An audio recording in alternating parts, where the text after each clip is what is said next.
ಕೊಲೆ ಕೇಸ್ನಲ್ಲಿ ನಟ ದರ್ಶನ್ ಅವರ ಅರೆಸ್ಟ್ ಆಗಿದೆ. ಪವಿತ್ರ ಗೌಡ ಅವರ ಹೆಸರು ಲಿಂಕ್ ಆಗ್ತಾ ಇದೆ ಇದಕ್ಕೆ. ಚಿತ್ರದುರ್ಗದ ರೇಣುಕಾ ಸ್ವಾಮಿ ಮೆಡಿಕಲ್ ಶಾಪ್ನಲ್ಲಿ ಕೆಲಸ ಮಾಡಿಕೊಂಡಿದ್ರು. ಚಿತ್ರದುರ್ಗ ಮೂಲದವರು ಮೆಡಿಕಲ್ ಶಾಪ್ನಲ್ಲಿ ಕೆಲಸ ಮಾಡಿಕೊಂಡಿದ್ದಂತಹ ವ್ಯಕ್ತಿ ಪವಿತ್ರ ಗೌಡ ಬಗ್ಗೆ ಅಶ್ಲೀಲ ಮೆಸೇಜ್ ಮಾಡಿದ್ದಕ್ಕೆ ಆತನನ್ನ ಹುಡುಕಿಸಿ ಕರೆಸಿ ಮರ್ಡರ್ ಮಾಡಿದ್ದಾರೆ. ಮರ್ಡರ್ ಮಾಡಿ ಕಾಮಾಕ್ಷಿಪಾಳ್ಯದ ಮೋರಿಗೆ ಡೆಡ್ ಬಾಡಿಯನ್ನ ಬಿಸಾಕಿದ್ರು. ನಿನ್ನೆ ಅಷ್ಟೇ ಈ ಪ್ರಕರಣದಲ್ಲಿ ಇಬ್ಬರು ಆರೋಪಿಗಳನ್ನ ಹುಡುಕಿ ಅರೆಸ್ಟ್ ಮಾಡಿದ್ರು. ಆರೋಪಿಗಳಿಗೆ ಪೊಲೀಸರ ಭಾಷೆಯಲ್ಲೇ ಒಂದು ತನಿಖೆಯನ್ನ ನಡೆಸಿದಾಗ ದರ್ಶನ್ ಅವರ ಹೆಸರನ್ನ ಬಾಯ್ಬಿಟ್ಟಿದ್ದಾರೆ. ಮರ್ಡರ್ ಕೇಸ್ನಲ್ಲಿ ಬಂಧನವಾಗಿದ್ರು ಗಿರಿನಗರದ ಇಬ್ರು ಹುಡುಗರು.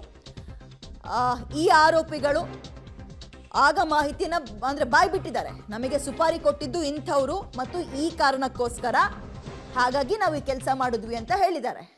ಆಗ ಪೊಲೀಸರು ಇದ್ರ ಬಗ್ಗೆ ಸುದೀರ್ಘ ತನಿಖೆ ಮಾಡಿ ಅದನ್ನೇ ಹೇಳಿದ್ದು, ಚಿಕ್ಕ ಪುಟ್ಟವರಾದ್ರೆ ಹೋಗಿ ಬನ್ನಿ ಅಂತ ಎಳ್ಕೊ ಬಂದ್ಬಿಡೋರು. ಬಟ್ ಈ ವಿಚಾರದಲ್ಲಿ ಆಗಲ್ಲ. ಇದು ಬಹಳ ಹೈ ಪ್ರೊಫೈಲ್ ಕೇಸ್, ಇದರಲ್ಲಿ ಅನುಮಾನವೇ ಇಲ್ಲ. ವಿಚಾರ ಎಲ್ಲವೂ ಕೂಡ ಕ್ಲಾರಿಟಿ ಬರ್ತಾ ಇದ್ದಂತೆ ಇದೀಗ ACP ಟೀಮ್ ಮೈಸೂರಿಗೆ ಹೋಗಿ ಅವ್ರನ್ನ ಅರೆಸ್ಟ್ ಮಾಡಿಕೊಂಡು ಬೆಂಗಳೂರಿಗೆ ಕರ್ಕೊಬಂದಿದ್ದಾರೆ. ಸದ್ಯ ಅವರೀಗ ಅನ್ನಪೂರ್ಣೇಶ್ವರಿ ಸ್ಟೇಷನಲ್ಲಿ ಕೂಡ ದರ್ಶನ್ ಇದ್ದಾರೆ. ಇನ್ನೇನು ಕೆಲವೇ ಕ್ಷಣಗಳಲ್ಲಿ ಮೆಡಿಕಲ್ ಟೆಸ್ಟ್ಗೆ ದರ್ಶನ್ ಅವ್ರನ್ನ ಒಳಪಡಿಸಲಾಗುತ್ತೆ. ಮುಂದಿನ ಕಾರ್ಯಗಳು ಅಂದರೆ ಮುಂದಿನ ಪ್ರಕ್ರಿಯೆಗಳು ಏನಾಗಬೇಕು ಅದು ಕಾನೂನಿನ ರೀತಿಯಲ್ಲಿ ನಡೆಯುತ್ತೆ. ಬಟ್ ವಿಚಾರ ಇಷ್ಟೇ, ವಿಜಯಲಕ್ಷ್ಮಿ ವರ್ಸಸ್ ಪವಿತ್ರ ಗೌಡ ಅನ್ನುವ ಫೈಟ್ ಸೋಷಿಯಲ್ ಮೀಡಿಯಾದಲ್ಲಿ ಹೈಪ್ ಪಡ್ಕೊಂಡಾಗ ಪವಿತ್ರ ಗೌಡ ವಿಚಾರದಲ್ಲಿ ಬಹಳ ಕೆಟ್ಟದಾಗಿ ಪೋಸ್ಟ್ ಮಾಡಿದ್ರು ಮತ್ತು ಮೆಸೆಂಜರಲ್ಲಿ ಇನ್ಸ್ಟಾಗ್ರಾಮಲ್ಲೆಲ್ಲ ಬಹಳ ಕೆಟ್ಟದಾಗಿ ಮೆಸೇಜ್ ಮಾಡ್ತಿದ್ದ ಈ ಹುಡುಗ ರೇಣುಕಾ ಸ್ವಾಮಿ ಅನ್ನುವಂತಹ ವ್ಯಕ್ತಿಯನ್ನು ಹಿನ್ನೆಲೆಯಲ್ಲಿ ಕರೆಸಿ ಮರ್ಡರ್ ಮಾಡಿದ್ದಾರೆ.